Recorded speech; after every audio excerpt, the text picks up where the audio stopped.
Okay, well, good afternoon, everybody. First of all, thank you all for bearing with us. We were a bit delayed getting started. Just a little background. We actually have about, goodness, Tim, was it 6 events going on today? Five. Oh, just five events. So it's actually a good problem that we have a lot of activities going on within our center, within Guilford Works. So that's actually a good thing. However, happy National Apprenticeship Week, everyone. Yay!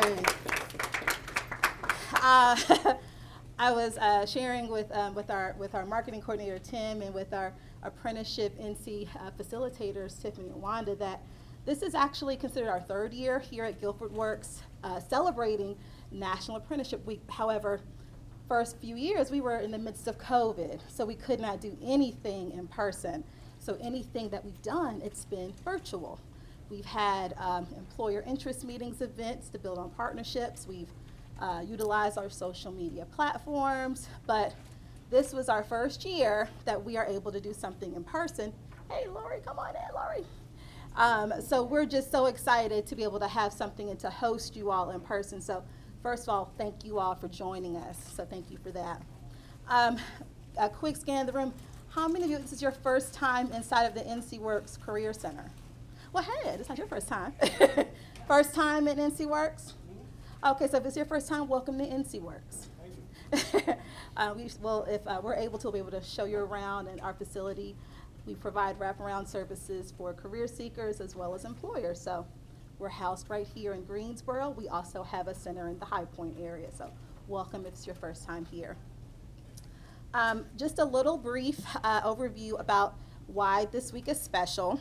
National Apprenticeship Week is a nationwide celebration established by the U.S. Department of Labor, where industry, labor, equity, workforce, education, and government leaders host events to showcase the successes and values of registered apprenticeship for rebuilding our economy, advancing racial and gender equity, building a good quality jobs, and supporting underserved communities. This week is an opportunity to highlight how registered apprenticeship, which is a proven and industry-driven training model, can provide a critical talent pipeline that can help address some of our nation's pressing workforce challenges. So throughout this week, activities have been taking place to promote the value of apprenticeship. Raise your hand if you participated in any events this week or if you've hosted any events this week for apprenticeship. I see Laurie and Meredith in the back. Yes. Pastor Randy has hers this evening. But also, we're very proud to say that North Carolina certainly supports the value of apprenticeship. So we have received proclamation from our governor recognizing the importance of apprenticeship, and we'll make sure to share that. I think that's on all of our social media platforms. However, also here in Greensboro, we have received a proclamation from our city of Greensboro, from our mayor, as well as from the mayor in the city of High Point. So this just tells you just how supported we all are here, not only in our nation, but within our state and here locally. So that is certainly something to be proud of. If we look here locally at Guilford Works, our program is the Gear Up ASAP program. We became a sponsored apprenticeship program in March of 2020, which was literally in the midst of COVID. And we're very proud to say that we are the first workforce board sponsored program in the Piedmont Triad area. So that's something to be very proud of as well. The purpose of the Gear Up program is to establish work-based learning programs that bring awareness and to prepare adults and older youth for those in-demand career opportunities in the Guilford County region with an intentional focus on underserved communities. So when you look at our focus and how it aligns with the goals of apprenticeship, we're literally right there hand in hand. Through this, we will provide job training opportunities and wraparound services that will result in increased educational, employment, earning, and occupational skills for career seekers. With our model, and you'll hear a little bit about apprenticeship models today, but if you look specifically at the, oh, you can come on in, ma'am. If you look specifically at the Guilford Works model, we have a workforce board consortium model, where employers are able to become partners in providing hands-on training. So we'll learn a little bit about that today. I know we, aside from having our in-person event, we are also live streaming our event. So I guess, can we wave to our live stream friends? Hey, what's up?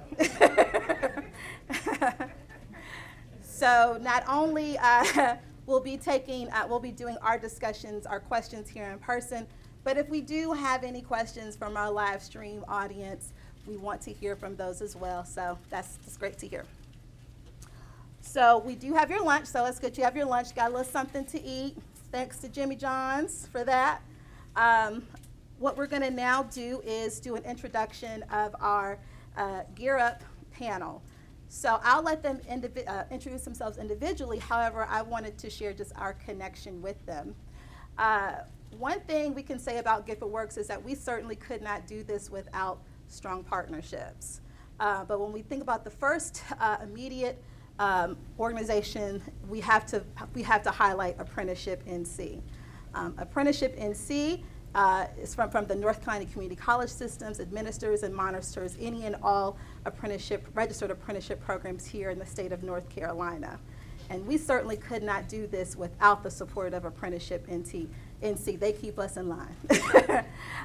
So we're very excited to have our facilitators and coordinators in the region here, the Piedmont Triad region, Ms. Wanda Ramos McPherson and Ms. Tiffany Jacobs. We also wanted to highlight our partnerships. So we have Pastor Randy Francis, Executive Director with the Nehemiah Community Empowerment Center. And that partnership has been amazing with our pre-apprenticeship and apprenticeship programs and computer support.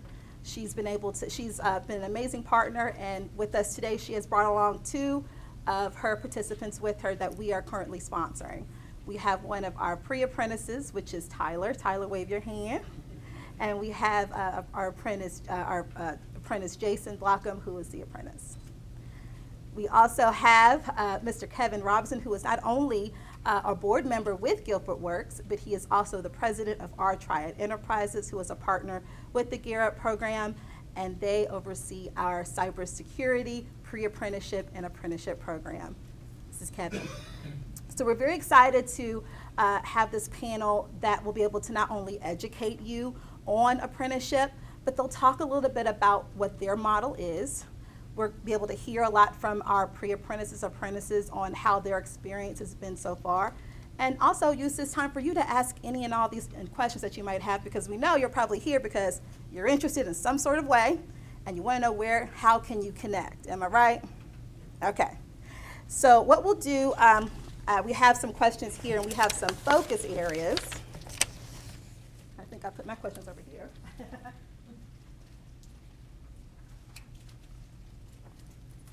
So let's, I gave an overview of our panelists, but I guess I don't think I introduced myself. That's one thing I kind of forgot. So excited. So my name is Melissa Smith. I am the business services consultant here at GearUpWorks. I also serve as the apprenticeship coordinator for the Gear Up ASAP Adult Apprenticeship Program. So hello. I also do have, we have some of our GearUpWorks staff here. We have our business engagement manager, Fred Henry. Fred, if you want to wave your hand in the back. Hey, Fred, what's up? And we also have Mr. David Swepka. You actually saw him. He was downstairs. He is also one of our business services consultants at GearUpWorks. And we also have some of our GearUpWorks staff. We have Mr. Tim Blake, who is our marketing communications coordinator. And we also have Ms. Jessica Clemens with our marketing communications team. And then we also have Mr. Calvin Foster Jr. with our careers grant team. Wave your hand, Calvin. So,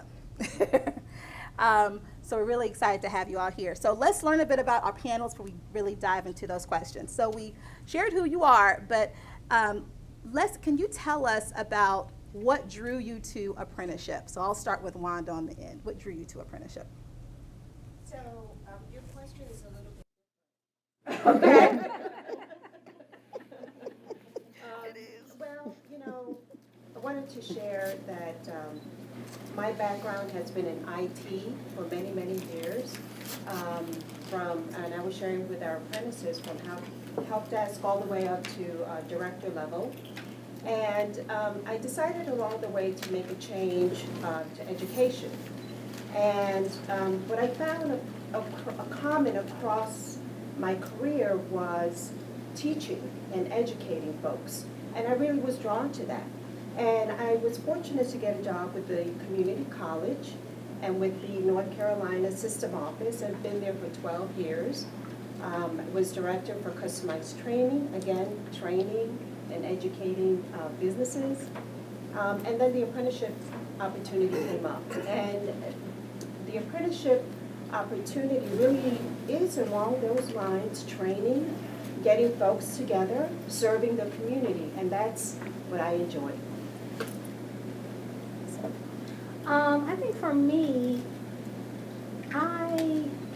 my first job after college was in diversity, equity, and inclusion. So I worked for the National Conference for Community and Justice, and it was there that I really learned how to effectively advocate for others, right? To really start to look with an equity lens. And I think that throughout my career, I've always tried to assist, educate, and empower other people to succeed. I worked for the Community Foundation of Greater Greensboro in a role called Degrees Matter.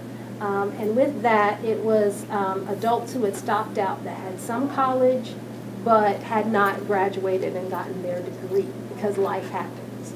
And so through that work, I started to understand that there was not just a skills gap, but there was also this opportunity, this equity gap that exists. And I think for me, apprenticeship really aligns with that each one teach one model, and it's an idea of not to just get a job, but get a career. Because jobs maintain, but careers sustain. And so, leaving the Community Foundation, going to work for GTCC as their apprenticeship coordinator, and from there that brought me to ApprenticeshipNC, where I'm continuing to do the work. Hello, everyone. My background is computer science, and I was blessed with an opportunity about 20 years ago to be part of a H-1B grant. And that grant provided opportunity for me to get my A+, Net+, Microsoft Systems Engineer, Microsoft's Administrator degree. But I realized that there were people just looked just like me that didn't have the same opportunity. And what really drew me to the apprenticeship program is being able to reach out to those that might have had that hidden talent that's there, because a lot of people don't even realize what they want to do in their lives, especially when they get to that high school and college level. And we have an individual that even graduated college and was not even working in the degree that they got their college degree in. So what really drew me to the apprenticeship program is to be able to be used as a vessel to be able to reach others that might not know exactly what their purpose is in life, and then trying to hone in on the talent and ability that's already in them. And a lot of our training is hands-on, and that's what separates our program, from a lot of programs, because while they're learning, they're getting hands-on, and the ApprenticeshipNC component allows them to earn as well, what makes a win-win situation for everyone.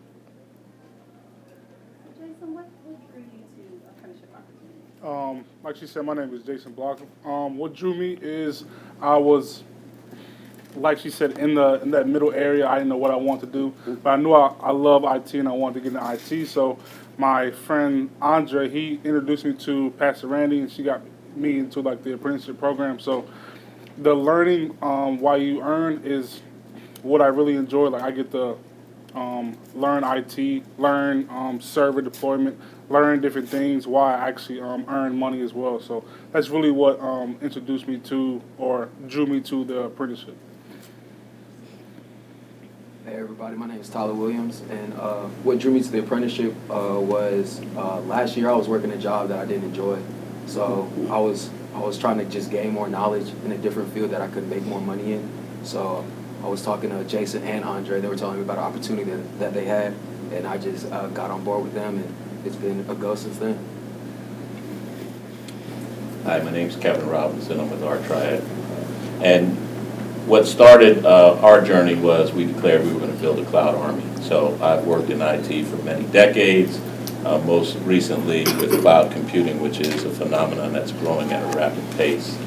So when we looked at the space of how do we do that, we started looking towards apprenticeship. I attended in 2020 the North Carolina conference where I met Tiffany Jacobs, and they really accelerated our journey into apprenticeship and how that might work. What I would say is for people that are out here and they're looking for the change, as the pandemic has so crisply crystallized for a lot of people that they're looking for a change. There are also people in IT already that for the jobs that are being offered, they don't actually have the right skill set. So to Tiffany's point about opportunity, who's going to retrain all of these people? There's over 4 million IT professionals. How many of them know cloud? It's a very small percentage. It's growing, of course. But who's going to invest in them? So we looked at apprenticeship as a way to scale.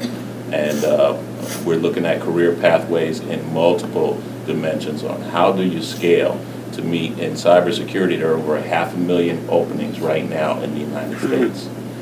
500,000. How do you get people, enough people to cover that? There's a national security issue.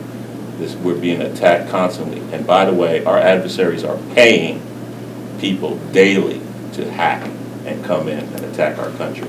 So these are the things that really attracted us and made us laser focused on this has to happen, it has to happen fast, and it has to happen at scale. So we're very grateful for ApprenticeshipNC.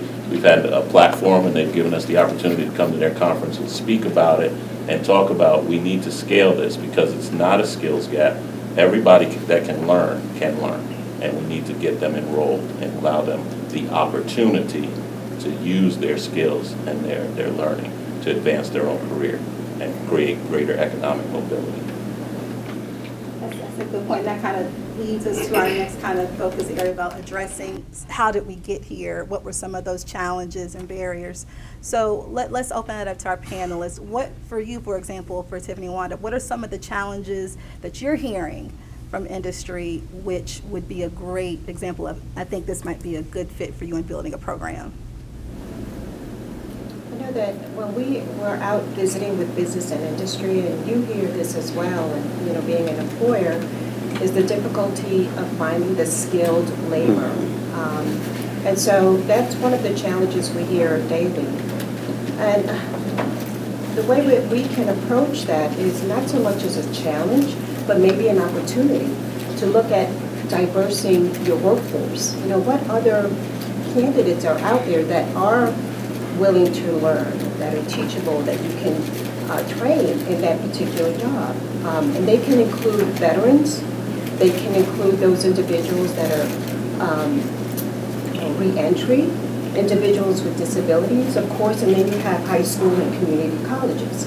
So instead of we pose a question to you, maybe look at those individuals that you have not considered potentially in the past. Yeah, I also think, you know, when I'm talking to employers, I always ask, what's your succession plan? Because we know baby boomers are retiring. They are out of here. They are getting out the door. And what is going to happen to your workforce when they take all of that knowledge out the door with them? In apprenticeship, they're able to pass that information on to someone. And again, it is a succession plan for a lot of companies to be able to recruit, train, and retain talent. So I think that, you know, that is something that is, you know, an amazing thing, but also the retention rate of apprentices. So apprenticeship creates a higher stick-with-itness, if you will, because there is a structured system that's in place. And so I think that one of the things that we try to identify with employers are what are your needs? You know, what are you looking for? What is your succession plan currently? Because we're not trying to come in and reinvent the wheel in any way. I want to take what you already have and make sure that it's structured, that there's continuity, all of those sort of things. But I think that what is really appealing about apprenticeship for a lot of employers are, again, they need talent. We have, again, people retiring, but also everybody's heard about the Great Resignation or the resignation generation, right? So people are leaving And I think that that also ties into the gentleman, Tyler, who mentioned I wasn't happy in doing what I was doing. I think people really want to be happy doing what they're doing. If we have to go to work every day, let's be happy in doing what we're doing. And so I think that, you know, finding opportunities to be trained and do something that you're actually going to love and be happy and stay there, you know, is something that's appealing to employers as well. With us, it was hard to get certified, qualified staff. And we realized not only are we a service provider, but we are an employer partner. And we select certain ones that will stay with our organization, or we will have them go to other employer partners that we're with. An example, Andre is one of the individuals that we've kept on. Now, Jason is a part of the OJT program, on the job training. But what it does as an employer, and I want y'all to think about this, it really gets you to groom someone the way your organization is, to build the culture of your organization. But you're getting someone and you're grooming them from the ground up. And you're getting people that are really certified and qualified to fill the positions that you have available. Because that's one of the barriers that we found that employers say, well, this person requesting 50, 60,000, but they don't have a certification. We had two young ladies that went to A&T, and they were in their second year taking a computer science major, and the first time they opened a computer was at our program. So we're adding that extra element, not just the book part, the related instruction, but the hands-on. And as employers, that's what you need. You need someone that's already had the hands-on experience, at least 12 to 18 months. They have their certification, and then when they come and be presented to you to be employed, you have a qualified and certified person ready to start any task that you have for them.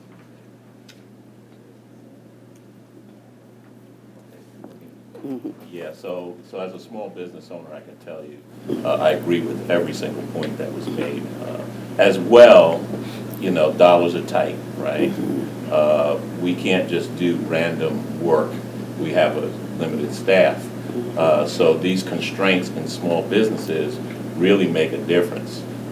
So apprenticeship, and particularly partnering as an employer partner with Guilford Works and ApprenticeshipNC in helping us to stand up the administration portions, we look at how do we help other businesses scale. And this employer partner model really makes sense. It really starts to take down the friction of you getting started and getting employees. We tell people we like to take people from interest to income. So pre-apprenticeship allows them to do that. And then once they're working and they're in an apprenticeship, they're getting real life skills. They're getting on-the-job training, which actually I would say education does not prepare them for. Right. There is a work environment, particularly in tech, that colleges and universities, and I go talk to folks about this all the time. I was a former field engineer from Microsoft. I did a lot of hiring for Microsoft. In the interviews, I would tell them right away. I also did a lot of mentoring of the college hires. The environment you're coming out of is highly structured. The environment you're going into is highly unstructured. And you have to make cultural changes and mindset changes to make that work. So these are the challenges we help folks to deal with, and we help cultivate a work environment that's going to build that character, build those strengths, understand how to take that transition from what you learn in school to what you're going to be able to do and learn at work. So it's a really, really challenging piece for a small business owner, which we had, you know, limited ability to hire and pay people. So we're looking for other employer partners that will pay those individuals, and between Guilford Works and our employer partnerships, we can train people. You can send people to community college through the community college system for free, right? For a small business owner, guess what? This makes sense to me. I can't afford to send my employees to community college. So these factors are the return on the investment. They also help you. You could qualify for OJT and WIOA money for the training and the ability to pay them and offset some of the costs that you have in paying them. So there's a tremendous amount of value to employers that it takes some time to understand how all of this works. And that's where Guilford Works has been a great partner to really help us navigate through that. put a plug here. I do want to make sure I highlight our interim executive director, Dr. Danielle Harrison, has joined us. So, hi, Dr. Harrison. Just want to make sure we let everyone that she's joined us. So, we're really excited that you're able to join us today. Good. Yes, yes. So this is good. So we've talked about some of the challenges, and I'm pretty sure with you all sitting here, you were like, yeah, that actually, I've heard this. I'm experiencing this currently. So let's talk about where do we start. And I'll kind of target this towards Tiffany and Wanda on. Let's talk a little bit about the different models. I know Pastor Randy shared how her program is kind of structured, and Kevin shared about his, and I shared about the Gilbert Works program, how we have a workforce model. So if you could talk about what are the different models that are out there for apprenticeship. So I started. Sure, go right. First of all, with ApprenticeshipNC, it's really a collaborative effort. It's a partnership. And there are 5 steps. The very first step is meeting with you, the employer, the community, agency, organization, and learning about you and your culture and your business culture and what it is that you need. What are you looking for? Once we understand what your needs are, we then determine the model that is the best fit for you and your employees and how we can serve you. We introduce several different models, but that is the very first step to take, is to meet with us, share that information, and then we take it to the next step. So what are some of the models there? ApprenticeshipNC is flexible, is customizable. We talked about employer partners. But the very first thing I would look at is potentially an independent program. So you would have your own standalone program. That's just one model. And then there's so many other different models. The model that Gilbert Works has is they have a standalone. However, they have employer partners like our Triad, HiFab, some others that will just come under the Gilbert Works umbrella, if you will. You let them know what occupation you want. We write your occupation into their program. So there are different models that are available. Again, just being customizable and flexible. Yeah, I think, in terms of models, right, we try to meet the needs of what your business is. So we don't really want to come in, like I said, and reinvent any wheels, but there are several different ones. So there are the models where you have a standalone program. There may be a model where you add additional employer partners under your program. There may be a model where like-minded companies that are all looking for the same kinds of candidates may come together collectively and create a program where they have a pool of candidates that they can identify and recruit to meet the needs of their business as well. So again, Wanda and I sort of come in and we talk through that with the employers to determine what's going to be the best fit for their program. And we said all that to say that, again, apprenticeship is not, we're not selling you a program. You're telling us, or the employer is telling us what they need for their business, and we create that based on what those needs are, and then we find those individuals to fill those needs. So, we, again, a lot of times when I talk to employers, they may say, I heard about this apprenticeship thing, what you got? What you got for me? Like I'm going to sell you a new car. It's not a package deal. But what I think with Melissa's model, it is sort of like a package deal because it's already registered. It's a program that's already standing. So all the employer has to do is identify what their needs are, and they can come under the umbrella of that program. So it's a little bit more streamlined, and it's a lot easier because it's something that's already established, and you're just sort of hitching to that wagon, if you will. But that's the beauty of apprenticeship, is that we're able to customize and tailor it. And we have the youth consortium. You Correct. mentioned partners getting together, and we have the community college here at UTC at Meredith. We work with the community colleges, the county schools, economic development, and get your input. And what is it specifically that you're looking for your apprentice to attain? Is it a certificate, a diploma, a degree? Even continue on to university, get some of the certifications that Kevin mentioned. you know, that's, there are 3 components to keep in mind after we meet, and that is the education, the on-the-job outline, your job description, and then a wage scale. And again, Tiffany said, is that something we give you, you give to us, so that we can develop that structured learning program for you. I'll also add that one of the beautiful things about the partnership is with employer partners is that you can have your own standalone program that Wanda and Tiffany mentioned. For example, with Pastor Randy and with Kevin, they have their own standalone program, but they've also partnered with the Guilford Works program. We also have employers that are a part of other consortiums. So we have with the GAP program here, and we have Meredith here, and with Laurie with GTCC. So I think just having the flexibility to not only create your own, but to also partner with other, it kind of opens up the availability to have that access to talent.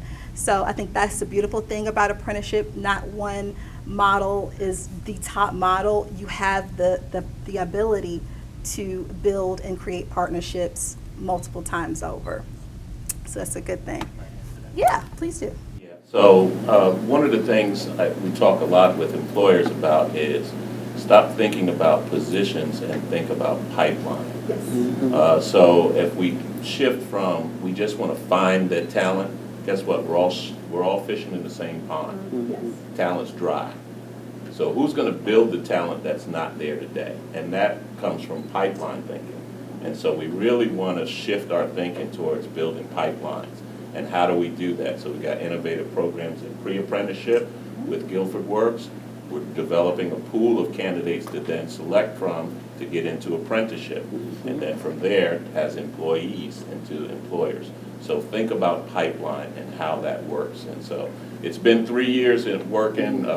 We did a whiteboard session with Fred probably 3 years ago. We talked about all of this stuff, and now it's here. It's in fruition. So I encourage you to be innovative in your thinking and flexible, as Tiffany said. Think about these things in ways that weren't thought about before because we're facing unique challenges that we've never faced before.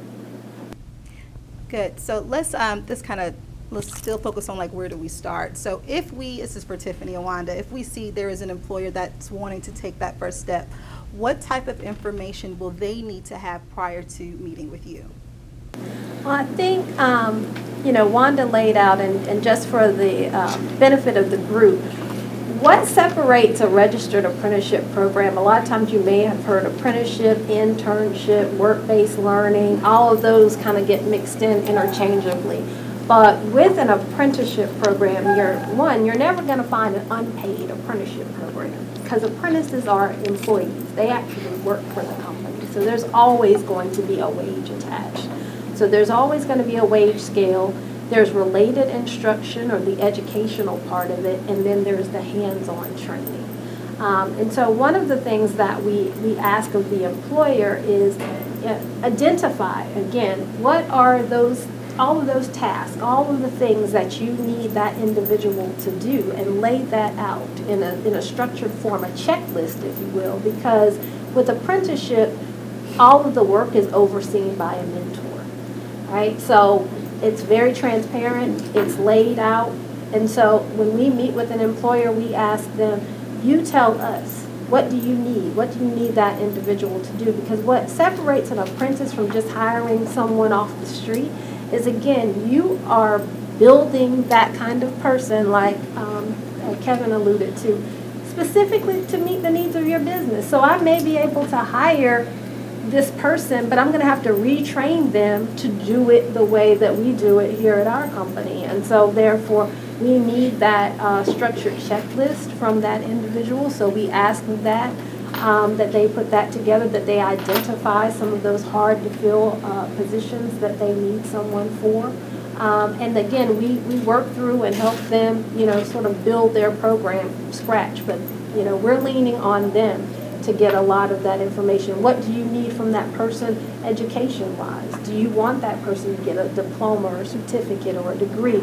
Do you want to train them in-house, or do you want to send them to the community college? So we're asking all of those questions. So really, Wanda and I are on a fact-finding mission when we go in and we talk to employers. I want to do more of the listening and let them do more of the talking, so that I know exactly what they need for their business. And we do support, Tiffany mentioned a checklist, is that competency checklist that aligns with your job description for that position you're looking to fill. And if you don't have the job description, we can also support you as well as Melissa's team.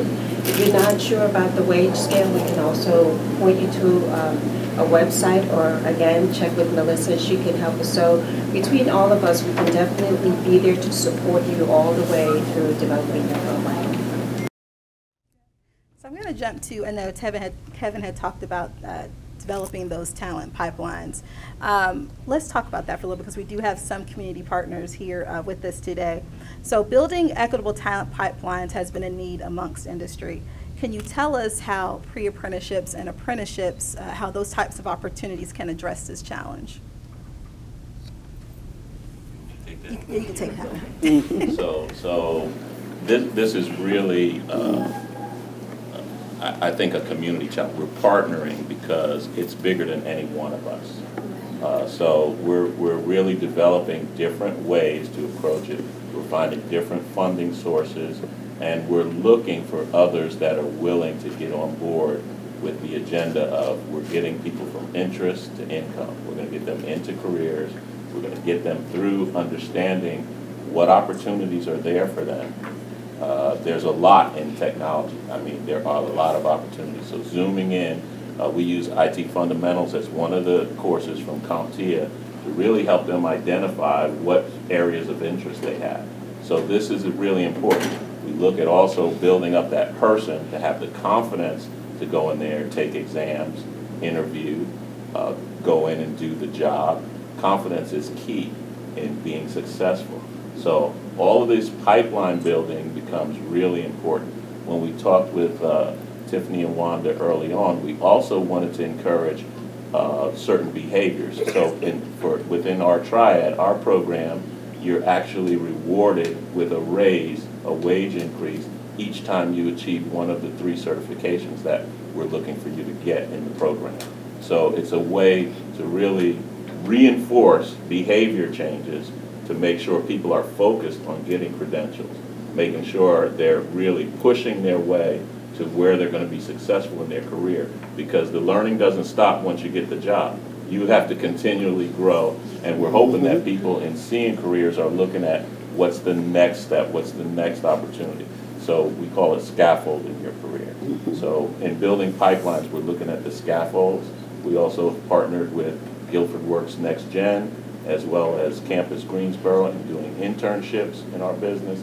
So it's a number of different approaches that's going to help us really start to focus. What does a pipeline look like? How do we move people through that pipeline? How do we make sure they're successful at each point and not fall through the cracks? So we found some tremendous partners to help us do that. And hopefully, if your business is facing these sorts of challenges, like how do we reinvent this wheel? How do we find this talent that nobody else can find? That's where we need to discuss it. We need to collaborate together and make sure you're successful in getting what your business needs to be successful. Yes, it's very important with the equitable part. We want to make sure we're creating diversity in these fields and equality. And one of the main things, a lot of people don't realize what is available to them. And when they do, they might not have the resources to get to those things. So what the ApprenticeshipNC and working with Guilford Works allows us to do is to kind of reach back, each one teach one, and reach back to those individuals that might not have the opportunity. And that's one of the biggest things where, and you can be able to bring somebody the opportunity, because sometimes what we focus on is the exposure and creating career awareness. A lot of individuals don't even realize, especially the community that we serve, the careers that are available. We tell the kids that come to our robotic camp, instead of playing the game, why don't you learn how to create the app? Why don't you learn how to do this? Why don't you learn how to fly a drone? Why don't you learn how to build a computer? We had a young guy, we did a STEM fair at Northeast. The principal said it changed his whole life. They've never seen something someone change so dramatically, and that's what this allows us to do, is to really tap into the talent that's already there, that's the hidden talent, and then pulling that person out again and giving them the opportunity to really walk into what their hearts desire. And again, it's better to go to a job knowing that you're fulfilled and happy than just going for a paycheck, and you're not going to be happy to doing it. And this allows us, the apprenticeship also gives that person the opportunity to kind of go through the stages and go through the different things, working on your skill set, working on your soft skills. That's very important, because again, when you come right out of college, a lot of people are not prepared for the workforce. So this apprenticeship opportunity really molds and shapes an individual, getting that talent, sparking it, getting that interest, like Kevin said, getting the interest, and then to employment, but then going even further into a career and being someone that you really need to build your organization or your business. Can I make a comment? So, just thinking about what Pastor Randy was speaking on, you have to be intentional, though. You really do. And I think that one of the things that, Wanda and I have tried to do also is connect the dots and be that liaison, because people have barriers, right? So, if you have a challenge of getting to Kevin or getting to Pastor Randy, or transportation, or Pastor Randy now provides childcare for the students or the kids. So while a mom is there getting her credentials, the kids are learning STEM too, right, in the after-school program. So I think that is important, as well as connecting with community organizations that are serving certain individuals, that are providing wraparound services, making the employers aware of the resources that are out there to incentivize employers as well. I think that it just has to be everyone communicating, everyone talking, everyone knowing, because resources are only as good as can we get to them. And people like to use availability and accessibility interchangeably. Well, it was available. Well, I couldn't access it. I couldn't get to it. I didn't know about it. So it's no good to me. And I think that that's one of the things that I really pride myself on, is getting out into the community, getting to know the organizations that are in the community, so that I can be a better resource for Kevin, for Pastor Randy, for Melissa, all of those, just how we can all work together to use braided funding or whatever it is that we need to move someone from point A to B, because I can't do it by myself. They certainly can't do it alone either. We all have a nickel in this dime, if you will. We all got to be a part of this to move everything forward. If I could tag on to that, there's a current, we just started this week, supporting a program that Guilford Works, CompTIA, and Guilford County Schools is doing together, Dual Generation Workforce Initiative. And it's focused on the parents too. So this pipeline goes building down into the schools. But those barriers we're talking about, they can get to the school. It's in their neighborhood, right? It's typically right there. It's in the evenings. It's after the work hours. Clyde is out there teaching right now. So we're looking at how to innovate to make sure we overcome these barriers. Guilford Works is supplying things like child care and things like that. So while they're in the class, the people are being supported with wraparound services. So the innovation has just begun, right? And it really includes you. So that's why you're here. And hopefully we want to get the feedback from you about what the barriers are, so we can continue to innovate as a team to figure out ways to better reach the people that are in need of this training. Good. So let's, all very good points. Let's talk a little bit about the recruitment, because we're touching on the recruitment process. How do we access the talent? How do we get there? Can you all suggest some of the recruiting procedures, or models that have worked for you in identifying your pre-apprentices and apprentices? I think one of Tyler's is one of the best stories. He heard from someone who had worked for, right? The proof was in the pudding. It worked. I saw somebody, they were getting it, and I want it too. And that's what to me, that's the telltale. One of the best ways is that success stories. I think that it sells itself. When someone sees something that's working for someone else, I saw this person walking, they are driving a vehicle now that they own. they are purchasing a home now, those sort of things. I think that's certainly a way. It's a win-win. I think, identifying individuals that are at the community colleges that are already currently, again, getting some of the educational part, but, has not, as Pastor Randy talked about, done any of the hands-on training.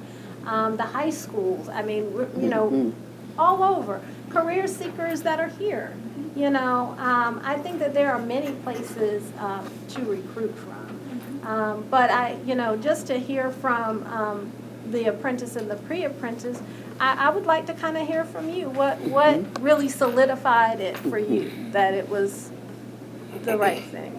For me is I saw my friend and teammate Andre that works for Pastor Randy as well. He was in the pre-apprentice program and then became an apprentice. But when he came out of college, like he didn't have the opportunity to actually go into his field. So like the opportunity that Pastor Randy gave to him is to be an IT professional. So I saw that and I was like, I want to grasp that concept and like be like basically like in that field like he's in exactly. And then when I came in, the opportunity was there. I saw from word to mouth from Andre, because Andre tried to get me in the pre-apprentice for about 2 years. So I was talking to him. He was like, "Come on, man, you love IT, like you can do this." Like, And I said, he'll come when he's ready. Yeah. We'll be here. We'll still be here. So it really took a while for me, like, to hone in the concept. But like when I got here, it just skyrocketed me. Like I told him before, like I was doing furniture. I was driving for Amazon. I was doing a bunch of warehouse jobs. And then once I got into the apprentice program, now I'm an IT manager. Now I can like stay like, go to one location every day instead of going to like different locations. So like that's the biggest thing for me. Like the opportunity, it was there, but like I didn't know it was there until like word to mouth until my friend Andre really got to me. So that was the biggest thing for me. Like actually getting to an organization that actually I feel like that actually cares about me and like that values like the skills that I have and I can show them. So that was the biggest thing for me. Like I love being here. I'm not gonna lie to y'all. Love having you. Love having you.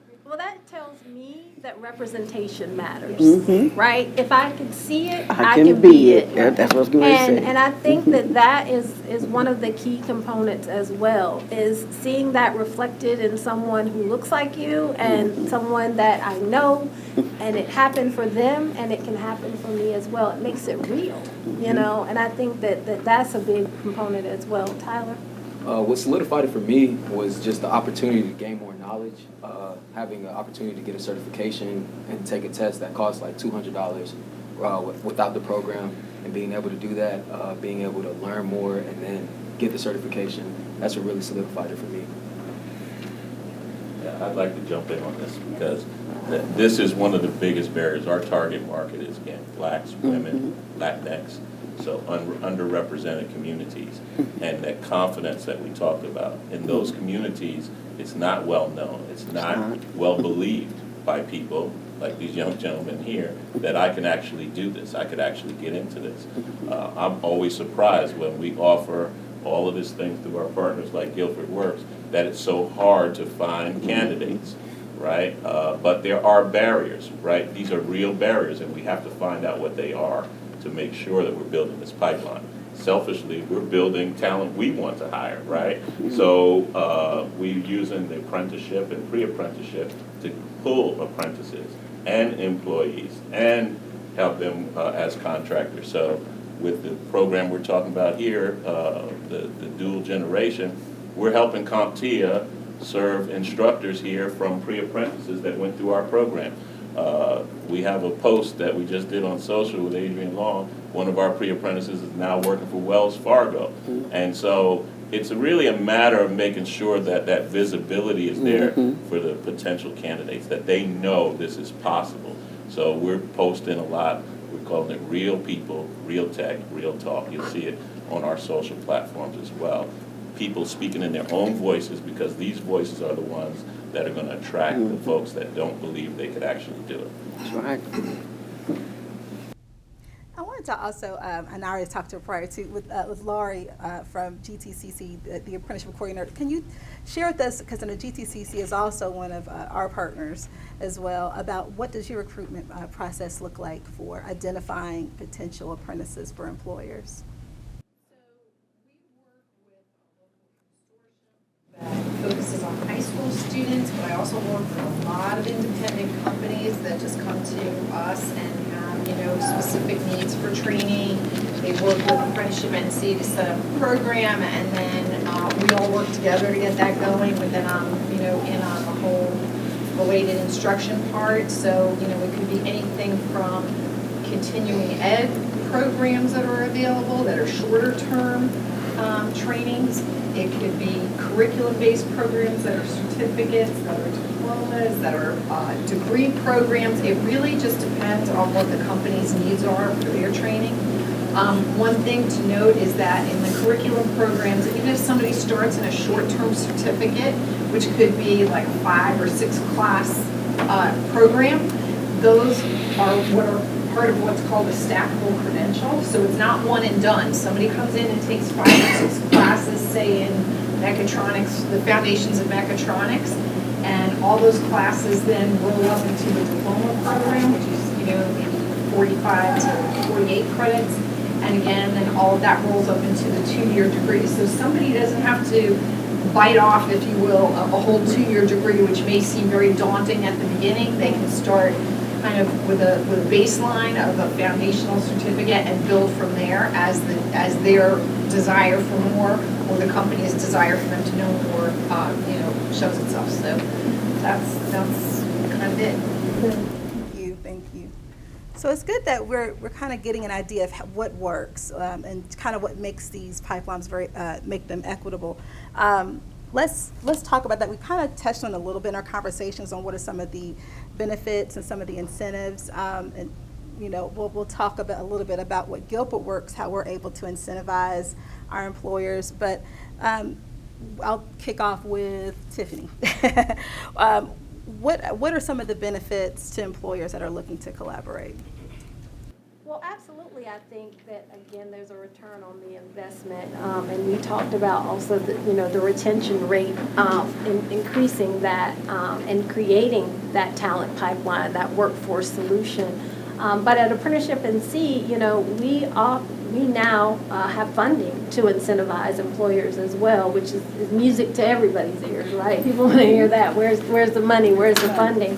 And so the General Assembly, of course, believes in registered apprenticeship as that being a workforce solution, and the idea is to be able to grow and expand registered apprenticeships. So if you don't currently have an apprenticeship program, we want to incentivize you to create one, and if you currently have one, we want to incentivize you to be able to recruit more talent and register new apprentices in that program, and potentially some other occupations, right? Because again, there are over 1,500 apprenticeable occupations. You can apprentice many occupations. So just because an employer has a program, we're constantly saying, well, are there other needs that you have for your program?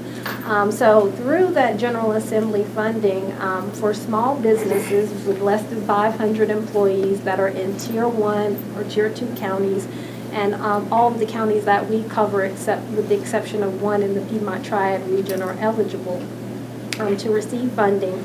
If you are hiring apprentices that are between the ages of 16 to 25, these particular funds were to grow that youth apprenticeship. I guess you want to say youth and young adults. So 16 to 25 is the age group that we're looking at. But what we're able to do is incentivize the employers with giving them $2,000 per apprentice for every apprentice that they register, and they are able to use that money to offset the cost of either onboarding, maybe a mentor stipend, if they need boots or equipment or tools or any of that. They can utilize that $2,000. There's also if they attend the community college, we'll cover the cost of tuition, books, and fees. $2,500 for the first year with a maximum of $5,000 over the course of 2 years. And then there's also wage incentives. So, when we look at wages, for those who are in school, we will do wage reimbursement up to 50% for the first year. So $14 is the maximum for in-school use. So technically you can pay that person up to $28 and get $14 back. And for those that are out of school, it's $15 that they will receive back. So they can pay that person up to $30 an hour and they can get $15 back. So 50% wage reimbursement for the first year that the apprentice is in the program, which is a huge incentive for employers to create a program and also to encourage them to, fill those positions. And again, if I was getting 50% back for every employee that you had to pay wages for, that would be a huge incentive to not only recruit individuals, but again, the opportunity to look at all candidates, right? Really diversify, right? Because you have a larger pool when you're looking at everyone, all potential candidates. I think that, that's one of the big incentives that we have right now. No, That's it.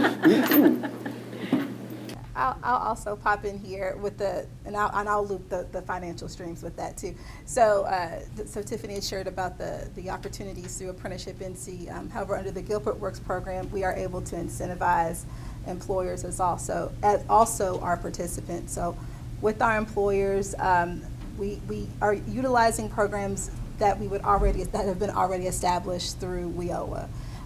So we're able to utilize our on-the-job training program because that is considered an apprenticeship. That is a hire. And with that, we're able to incentivize employers with the 50% reimbursement. Additionally, we do have some grant funding that has allowed us to do a little bit more with it. So specifically for our IT partners, I know they have celebrated that, the grant. We've been able to cover the cost for the pre-apprenticeship through, for Pastor Randy's program. Pre-apprentices are receiving a wage. The cost of the training in her phase 1, we're able to cover the cost of the training. For Kevin's program for the cyber security for pre-apprenticeship, we're able to cover the cost of the training. When we look at the OJT component under our grant, our specialty grant, we can now do a 90% reimbursement based off of the company size. So I think that we've been able to braid a lot of those funding streams. When we look at the participant, we'll go back to grants. We also have another specialty grant, our careers grant, which we can do even more financial support for employers based off of the participant residing in census tracts. So, we're able to find the funding to make this work because we know apprenticeship is a bit costly, and that's one of the concerns and challenges that we have heard across the board from employers. It's like, I'd like to do it, but I don't know if I can quite handle this, but we're able to support. For participants, like I mentioned, they're receiving a wage, which is amazing. As long as they're eligible for our services under WIOA, we can support them through our ITA or scholarship accounts for training that will allow them to go to school. They can now go to GTCC and receive the training that's needed. They can receive the support to get their books, their equipment, anything that may hinder them from not completing their apprenticeship, their pre-apprenticeship, their classroom instruction. We address that and we're able to support them in that. So I think that's been one of the good things about having a strong partnership is that we're able to pull a lot of our resources together to make it a win-win solution for the participants that we're putting through the program, but also the employers that are now partners. When I mentioned the 16 to 25, so what about the adults, right? What about those over that age, or what about incumbent workers? And so, ApprenticeshipNC, we have sought other grant funding. We did secure the ABA grant, Apprenticeship Building America. We were the only applicant from North Carolina to actually receive that grant. And so with that, Those funds, we're looking at maybe the first of the year, around January, being able to release that and the eligibility criteria around that too. But that does not have the age Limitation. criteria, Yeah. right, around it. So there will be additional funding as well to grow and expand apprenticeship, and again, be able to offer those opportunities for those who are not youth and young adults as well, because we want to look at all potential candidates, and we know that that need is there as well. And I think it's a win-win situation for everyone. You as an employer is getting what you need to fill that position, but also for that person to grow in your company. But also the individual, when, like Kevin said, when they reach different stages, they get wages. And we're not talking about a wage increase of 50%. We're talking about anywhere from $2 to $3 wage increase as they are learning and building. And that gives them more confidence, more encouragement as well to want to even stay, because they are getting, I would say, competitive wages against what's out there. And I'll just add that when we say equitable, our concern, both as a business owner, as somebody that's passionate about this work, and a board member here at Guilford Works, is about getting people above living wage. Yes. This yes. is really critical, and the economic mobility, the ability to do that quickly, not to have to wait 4 years and get a degree and then come out. I don't discourage people from a 4-year degree. I just say it may not be timely at this point in time. Get to earn, to learn, to earn, to learn, and grow your career. That's what we talk about, scaffolding. So the economic mobility factor, people are suffering now. It's not a later thing. They need money now. They need to change the lifestyle of their family now. And so particularly after the pandemic, you start to look at what are the opportunities people are dealing with. And a lot of them want to work remotely. Guess what? IT allows you to do that. A lot of them want the economic mobility to grow to a 6-figure income. Guess what? IT allows you to do that. A lot of those people want flexibility to earn multiple streams of revenue, not just through their job, but through self-work, freelancing, what have you. Guess what? IT allows you to do that. So these are the things we really talk about when we talk about equity, is there's the ability to go as far, as fast as you want to.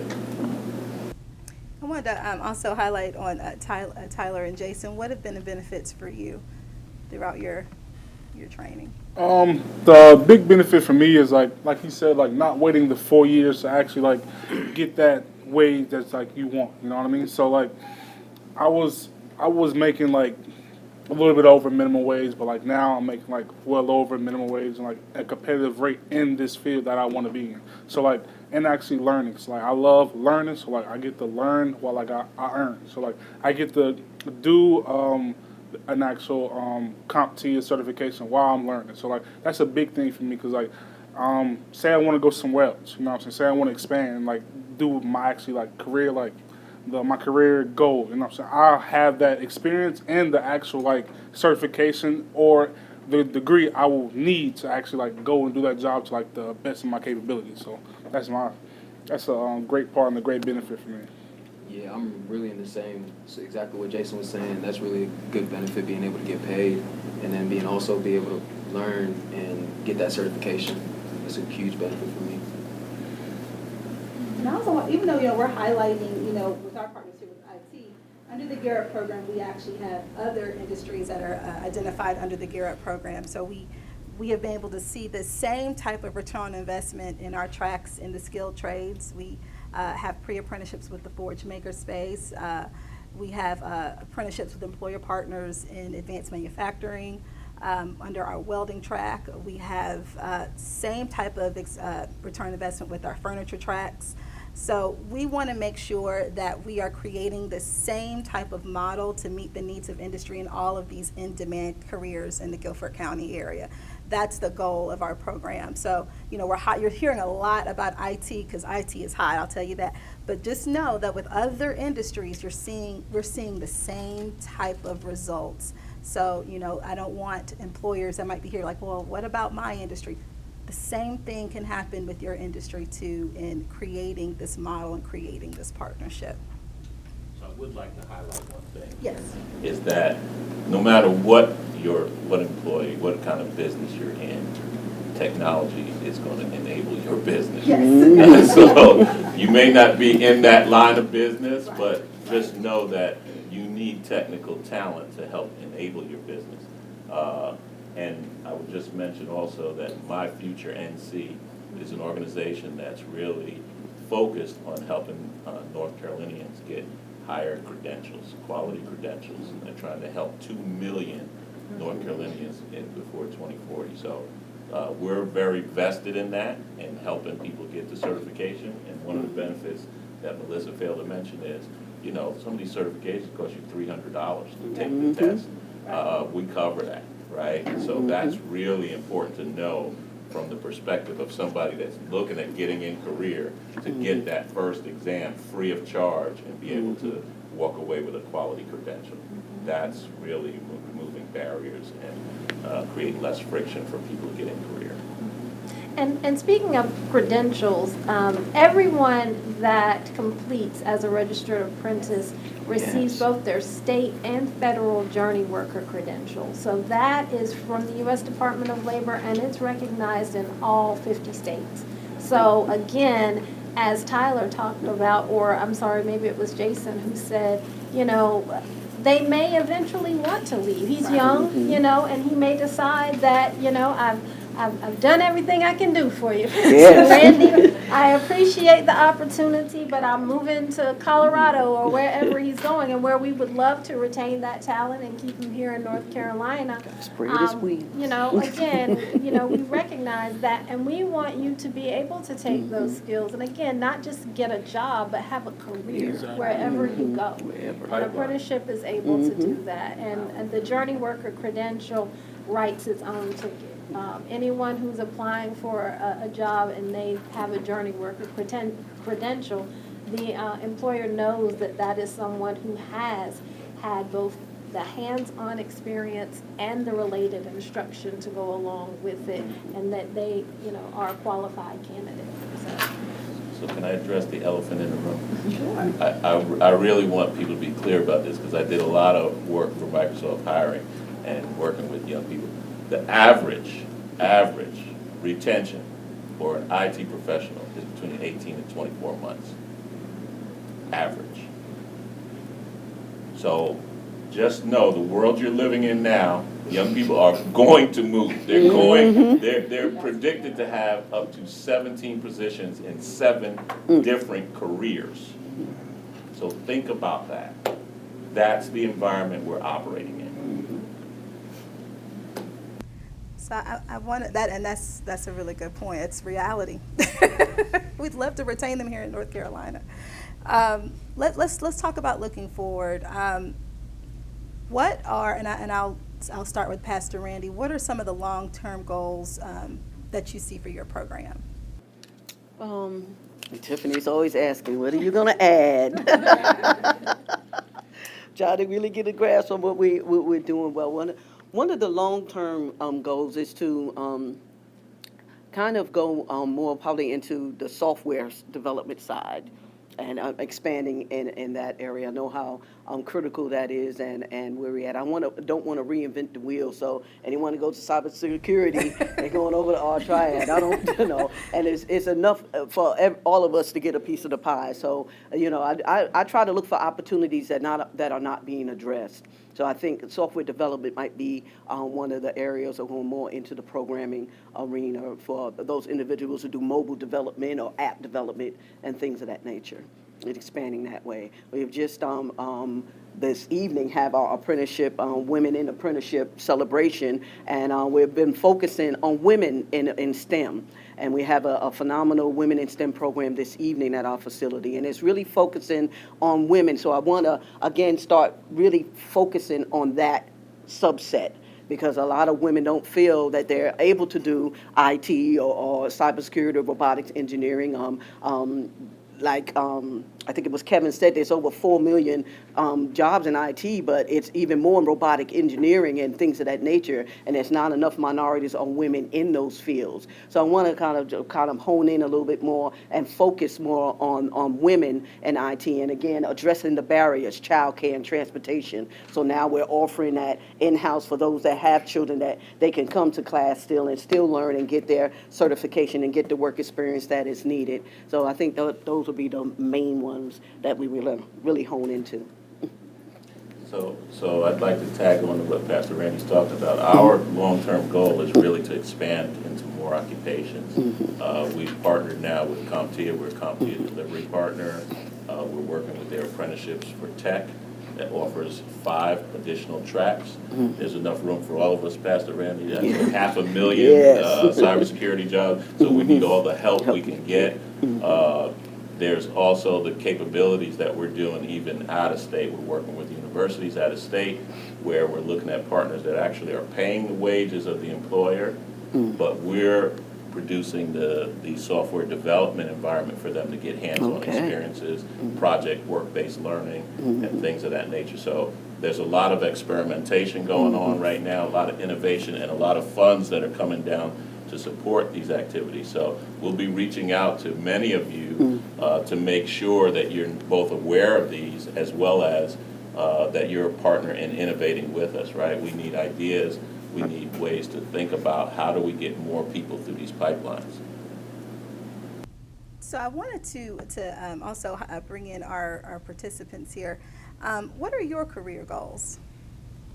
My career goal is to, like I said earlier, I am a IT manager with the Nehemiah Community Empowerment Center, but my end goal is to be like a cloud administrator. So just going into that field and like getting all the knowledge I can to go in that field and like earn the wage that I think I deserve. So Right now, I'm leaning more towards cybersecurity. That's really what I want to do, but I'm not too sure exactly what, but something along those lines. But at least you're starting now. That's the good part. Okay, so before I know we might have some questions from the audience, and I'm also monitoring time. Very quickly, what are some lasting advice you would like to share with individuals that are interested in partnering or interested in apprenticeship period? What lasting advice would you want to give? Oh, yeah, go ahead. I would really like to tell them like to really hone into like learning and like getting the hands on, because like it's the learning part that most people are like, I don't really want to do this, but like the hands-on part is like the opportunity they give you to actually like do the job. Like that's the biggest thing. Like you need to come in and like actually do the job so you can get the training you need and to actually do the job and like be able to like do the task that the employer gives you. So that's the biggest thing for me. I'd say don't wait on it. Just go and do it, because you might think, oh, this is going to take too long, but 2 years down the line, you might be in the same spot that you were 2 years ago. So you might as well just go and do it, get it out the way.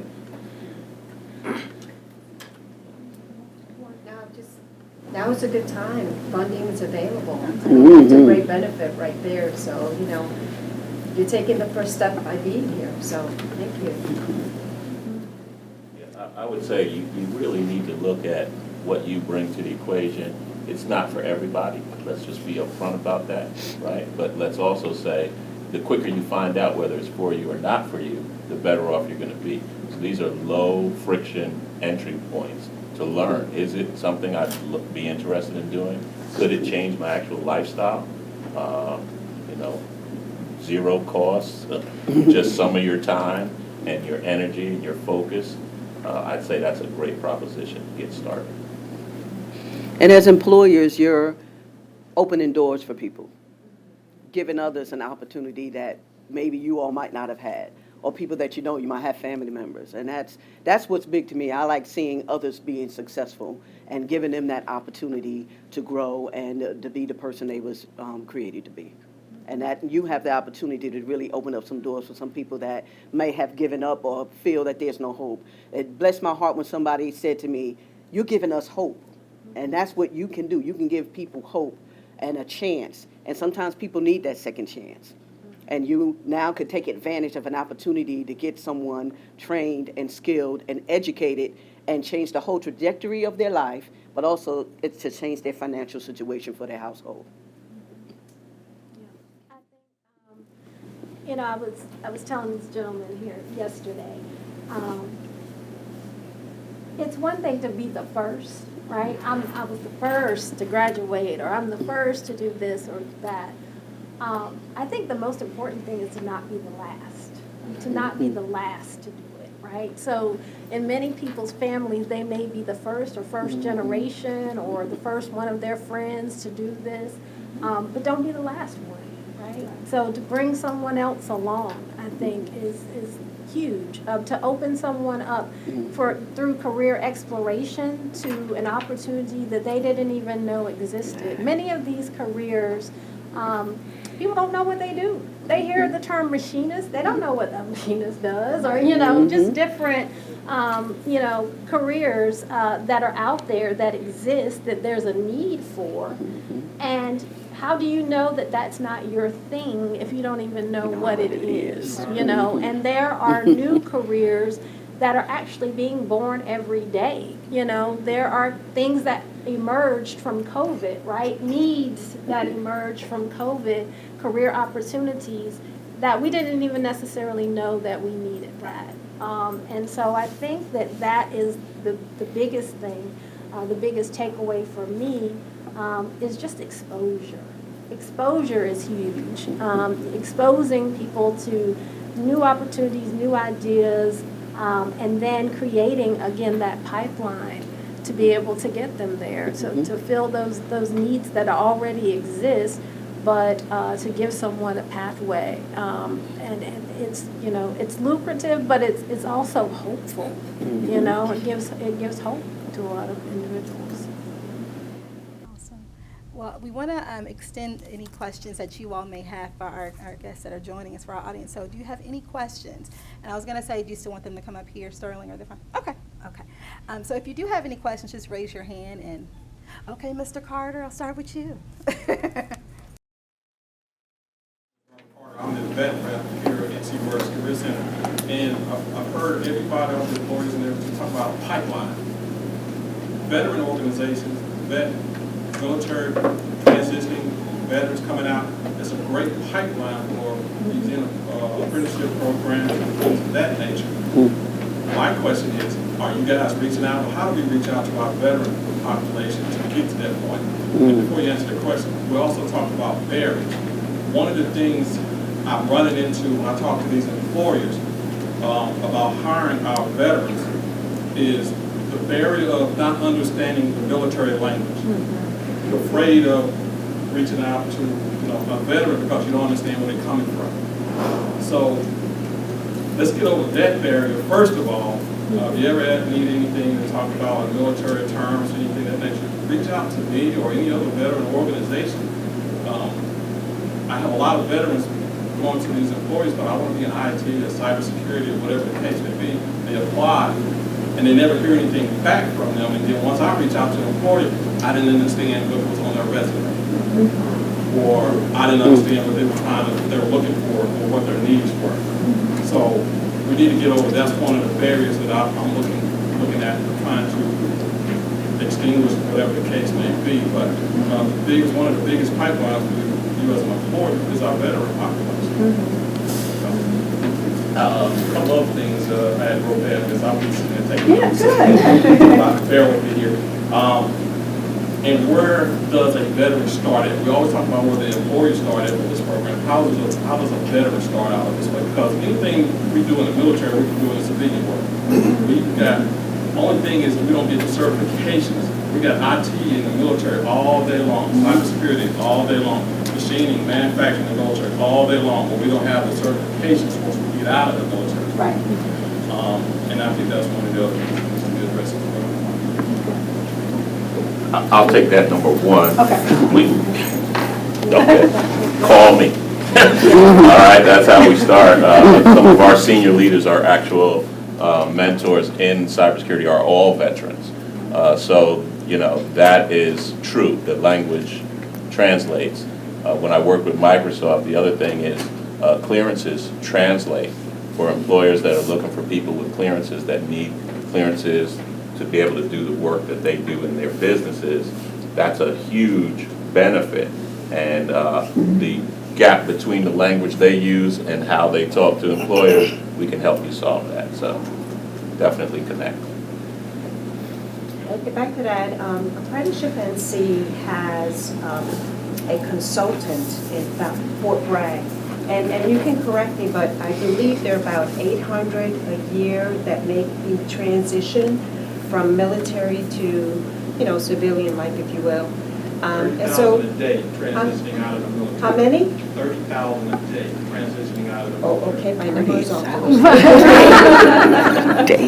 So there are many that are transitioning. So we do reach out to our Fort Bragg consultant, and when we speak with employers, we always introduce that apprentice type of veterans, you know, individuals with disabilities of various. So we have representatives that we reach out to that do know the lingo and can help us and the employers make sure that these apprentice veterans are placed and that they can be placed in an apprenticeship program to benefit from the program just like any other apprentice or employee would. So we do reach out to a veteran. So we reach out to Melissa. We work with other Lexington. I'm working with an individual in Mocksville. He's actually developing, he purchased an old nursing home, and he's going to provide veteran services to 28 male and females. And he's going to have an in-house training program. So, I mean, it's huge what he's doing. And so definitely a benefit to veterans there. So we do consider them. Retired colonel. I know you're And there's also a stipend that veterans can receive. So if you're in a registered apprenticeship program as a veteran, and that's one of the things that we do is bring it to the employer's attention as well, is if you are registering someone and they are a veteran, we can make your program a veteran-approved program where that individual that's a veteran can receive a stipend, and it's something that they can live off of. I mean, you know, so that I think that awareness, that part of it as well. One, sometimes the veterans don't know, sometimes the employer doesn't know. So just educating them about that opportunity that's there as well, because they don't necessarily have to use that money towards their training, if you will. They can live off of that as There's well. also the tax credit. Oh, yeah. Yes. The what is it? WOTR? WOTC. So there's a federal tax credit that's available to employers that hire veterans. Wow. Okay, so we'll take, do we have any questions from just take a few, so I'm not full of time, but while we're looking that up, we do have a resource table, so please, at the end of our session, please get the materials, and I have a little bowl there. Leave your bank, no, not your bank card, Lord forgive me. Leave your business card. I don't want to take your bank card. Leave your business card in the bowl. We also have our sign-in sheets. If you please make sure you sign those. Do we have any other questions from our audience here? Yes, Jody. I'm Jody Stanley. I work with the city's Human Rights Department. And first of all, panelists, you did a great job. It's very informative, and I think the program is really exciting. I have two questions for you. How do people find out about the apprenticeships? And are you willing to get creative with us? We have two initiatives. One serves people with criminal records, and the other is supporting immigrants and refugees under this program. So whether they're recently released or they're new arrivals, are you willing to either set up a pipeline, like Mr. Carter was saying, with an employer, and sort of provide those wraparound services for people who are returning from incarceration? They might face some challenges or soft skills training, maybe for immigrants and refugees, maybe some ESL classes that are specific to their job. We've seen these models in other places. So how do we find out about the apprenticeships, and are you willing to get creative with this? That we're definitely creative. Yeah, we can be flexible. I do have a program, the first in the Piedmont Triad region, and it does serve re-entry individuals. And it's a program that started a year ago. And as part of the program, not only is the education and the hands-on, but there's also a counseling component that the employer added. And they had one person in the beginning And that person spoke to other individuals, and now they have 7. So it's very exciting, so we could definitely work with you with regard to that type of program. And we work with Melissa to provide other services. So I was going to say, Jody, we can certainly convene, because I know within our board, we have had those conversations on where do we need to start, especially with reentry. So I think that's something that between ApprenticeshipNC and with your team, we can certainly start to have those conversations, see how to build that and make it work.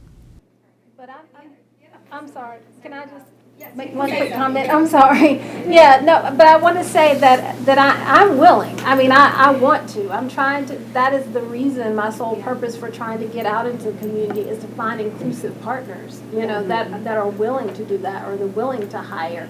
And meeting with, you know, folks that serve immigrants and reentry and justice service. So I think one is, as consultants, we have to educate ourselves about, you know, what the barriers are and what the resources are that are available, and like you said, get very creative about how do we set these programs up and make them work. But we have to have employers at the table as well. So we have to have employers understand the benefit. And it's a benefit to us all, right? It lowers recidivism. It helps to make sure that people have a livable wage. You know, I think that upon release, when you're a returning citizen, you ask someone, what do you want to do? What kind of job do you want? What response do you get? I know what the response I get is anything. Anything. I'll do anything. I just want a job.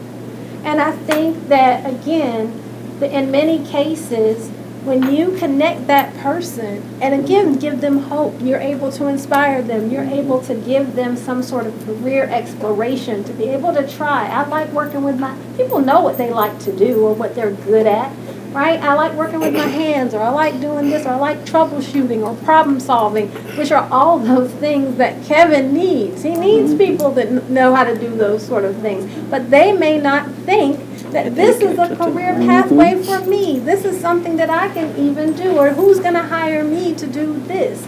And so I think that trying to put those types of things in place to connect the dots is part of it.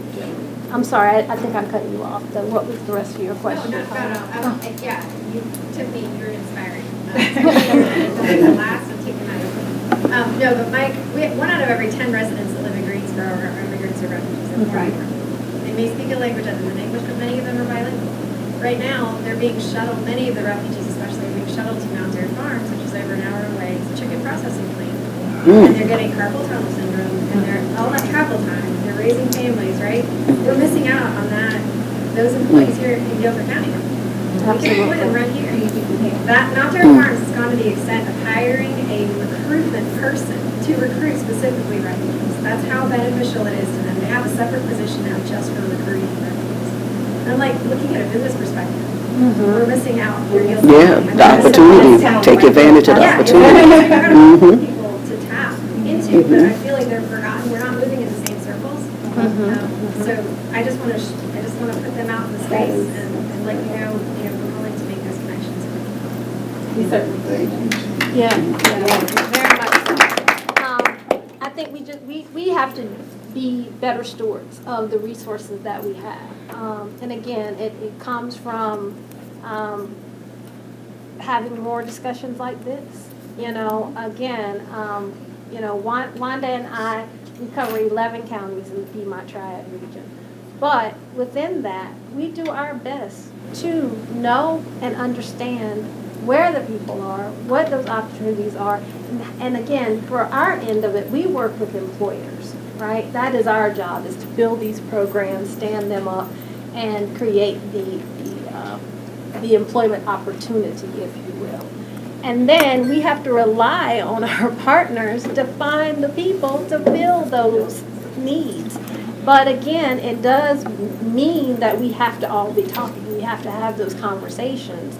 And so again, when you talk about that marketing and that recruitment, I think we have to be very creative sometimes to find those individuals. I think it was you that was saying yesterday in a meeting, gotta go to meet people where they are, Where they are. right? Sometimes they're not always gonna come to you. Yeah. You have to go to where they are. And I think that more positions need to be created. The same way they've created that recruiter for their company that goes out and finds those individuals, we need to have that middle person that goes out and does that. Any other questions? Yes, yeah.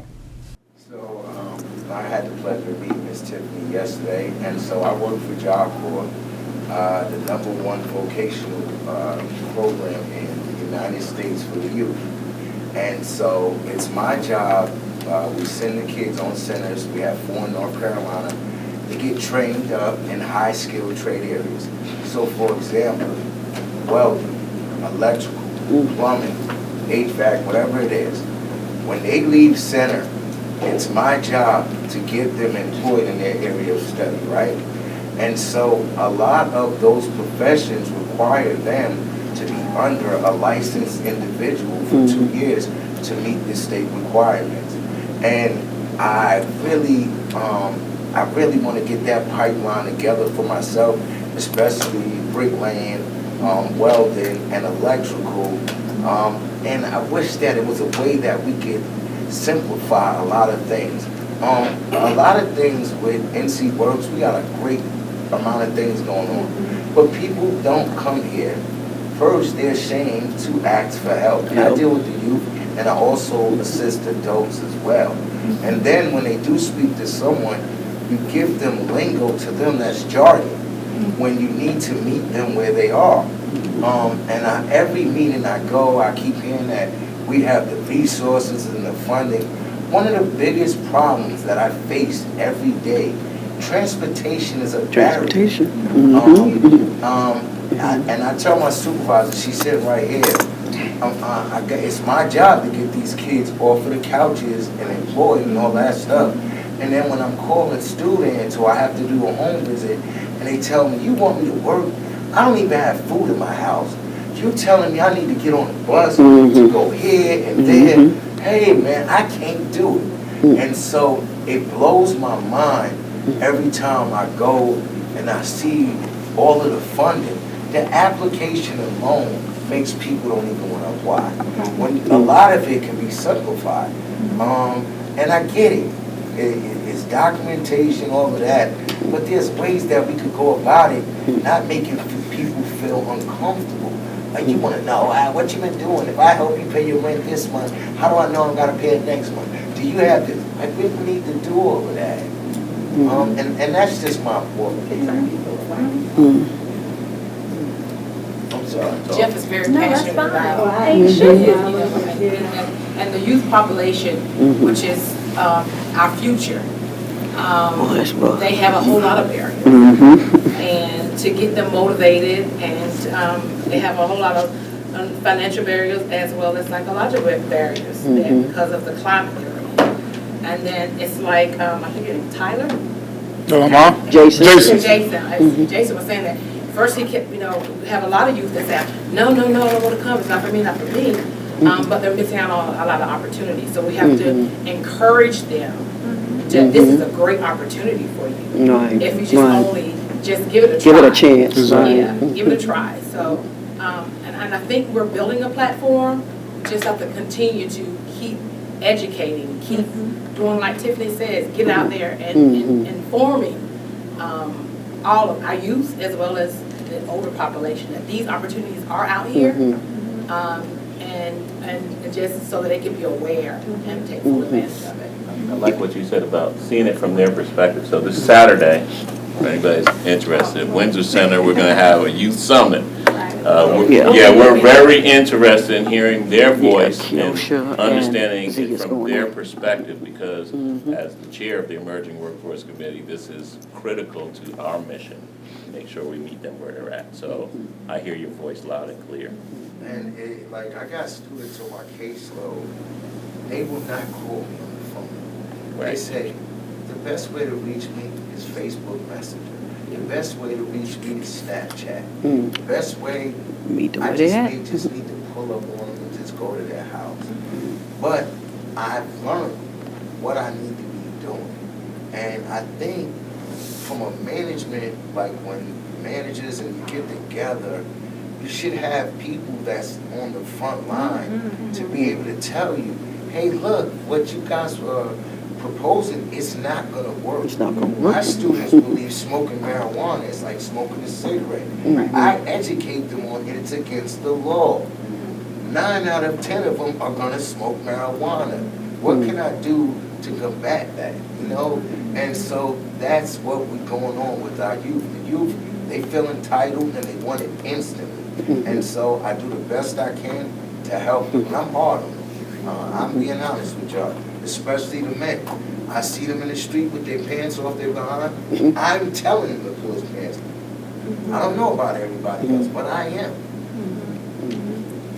Well, we need more people like you to be what I call those resource navigators, right? To help them navigate. We talk about the resources, like you said, that are there. But again, they're only as good as being able to get to them, making them accessible, and can I get through that process? Like you said, some people get frustrated just even going through the process.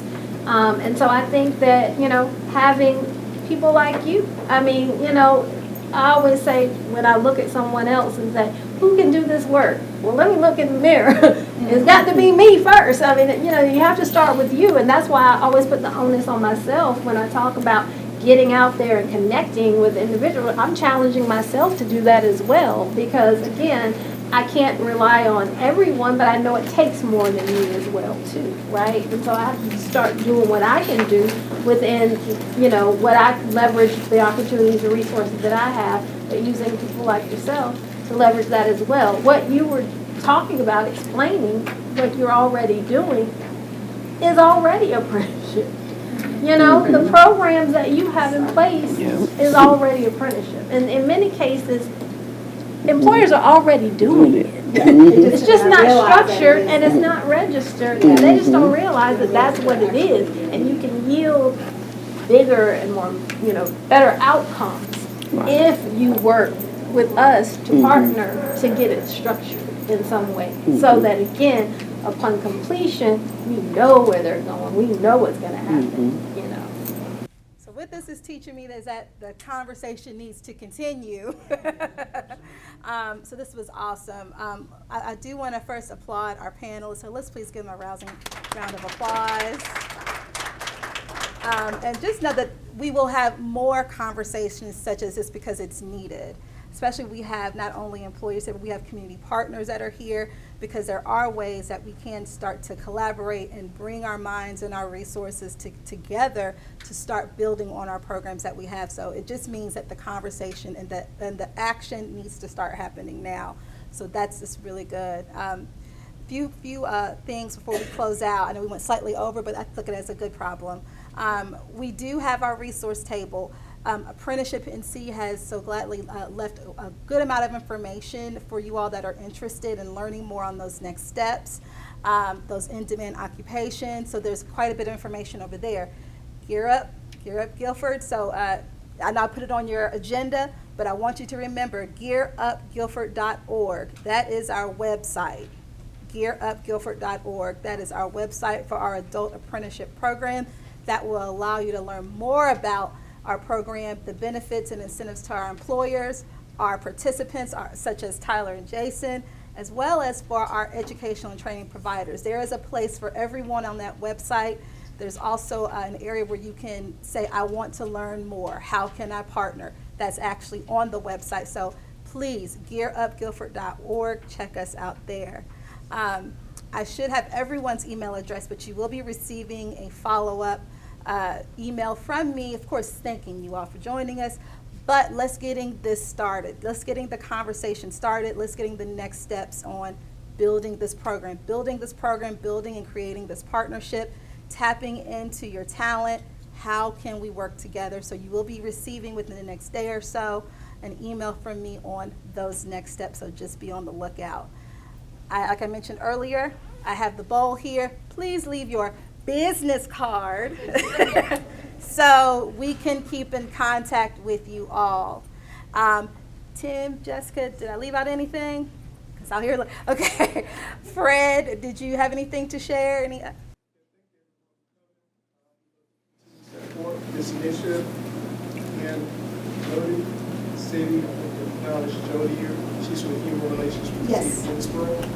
They're doing a lot to support what we're doing, not only with local government, but reaching out to certain communities and just kind of getting the word out. So please, thank you again. Okay, we want to thank our individuals joining with us virtual. Thank you. So please make sure you leave your information so that we can stay contact in with you. If you want to reach out to our panelists, they will be here. You can share your cards, exchange information, so we can continue this dialogue. And thank you so much again for joining us. Happy National Apprenticeship Week.